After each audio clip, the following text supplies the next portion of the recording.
Bon,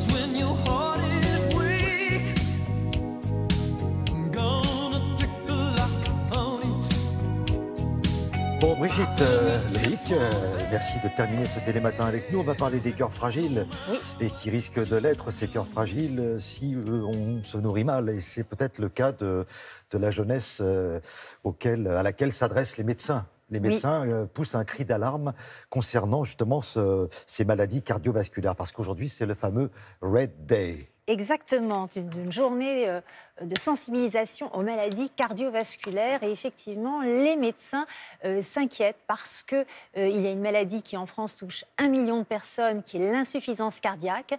Une maladie qui est généralement consécutive soit à une atteinte des valves du cœur, à une maladie des artères ou à l'infarctus du myocarde, avec le cœur qui va s'affaiblir, qui va se dilater, s'épaissir et puis finalement n'arrive plus à envoyer correctement le sang aux organes. Eh bien, les médecins s'inquiètent de cette maladie parce qu'ils pensent que les jeunes, pourtant les jeunes ne sont pas concernés au premier chef par cette maladie, mais les jeunes d'aujourd'hui sont en train de préparer les maladies cardiovasculaires de demain avec beaucoup d'avance. Ils sont en train de préparer leur insuffisance cardiaque. Pourquoi ? Parce que leur mode de vie a considérablement changé. Depuis les années 80, le gros point noir, c'est l'activité physique.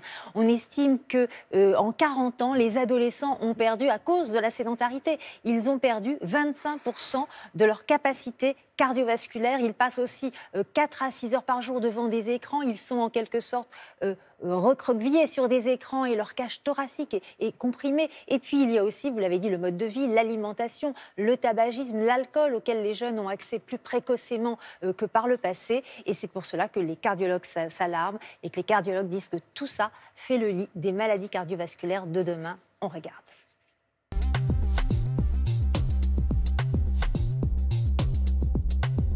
Les comportements qui, aujourd'hui, chez l'enfant, vont favoriser une potentielle insuffisance cardiaque chez l'adulte sont la sédentarité et cette nouvelle activité des tablettes, des smartphones, des ordinateurs qui font que les enfants font moins de sport et ont une sollicitation et un stress très important avec une vraie sollicitation visuelle, auditive et une agression cérébrale évidente. L'agression permanente de ces écrans génère un stress et on sait que le stress est un facteur de risque cardiovasculaire.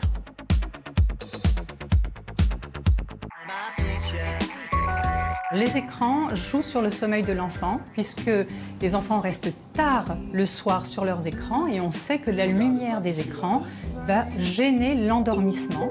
Et on sait aussi que certains enfants n'éteignent pas leur portable la nuit et reçoivent des messages. Donc manque de sommeil pendant la nuit, difficulté d'endormissement, ce sont des facteurs qui vont générer un stress supplémentaire chez ces enfants et le stress est un facteur de risque cardiovasculaire pour demain. Une étude a montré qu'un tiers des enfants en 3e fumaient quotidiennement. On sait que le tabac est un facteur de risque pour les artères coronaires avec un gros risque d'infarctus. Et les enfants et adolescents qui fument aujourd'hui prennent un risque énorme pour leur capacité cardiologique de demain. Les enfants qui se nourrissent mal, qui mangent trop sucré, trop industriel, trop salé, qui grignotent, s'exposent au surpoids, au diabète, au cholestérol et à l'hypertension, qui sont des facteurs de risque énormes d'insuffisance cardiaque. Avant, ces facteurs de risque survenaient à partir de l'âge de 30-40 ans et l'insuffisance cardiaque survenait vers l'âge de 60-70 ans. Le fait que ces facteurs de risque surviennent aujourd'hui dès l'adolescence laisse craindre une survenue d'insuffisance cardiaque beaucoup plus tôt chez un adulte jeune, peut-être de 30 ou 40 ans, ce qui est dramatique. Et c'est le rôle des parents de s'occuper de ces facteurs de risque afin de préserver la vie et le cœur de leurs enfants. On vient de s'intéresser aux jeunes, mais je pense qu'il faut qu'on parle des femmes. Oui, Brigitte. effectivement, ce Red Day, il faut penser aux femmes, puisque les maladies cardiovasculaires sont devenues en France la première cause de mortalité chez les femmes, que le nombre d'infarctus chez les femmes de moins de 50 ans a triplé depuis 15 ans, en cause bien sûr le mode de vie qu'elles ont adopté et qui se rapproche de celui des hommes, le stress, le tabac, la mauvaise alimentation, la sédentarité. Si vous voulez d'ailleurs en savoir plus sur ce sujet, je vous conseille ce livre « Sauver le cœur des femmes » sous la direction d'Isabelle Veil aux éditions Erol. D'autres livres aussi en seraient des « Comment ne pas avoir une crise cardiaque » par le docteur Fabien Guèze, « Un cœur battant » par le docteur Patrick Durier. Pardon. Et il y a aussi parallèlement au RED D en ce moment les Journées du cœur, donc dans plusieurs villes de France, des manifestations autour du cœur pour en savoir plus justement sur la prévention des maladies cardiovasculaires. Donc vous pouvez aller sur le site alliancecoeur.fr pour connaître toutes les villes partenaires. Et vous avez tout ça sur le site de Télématin.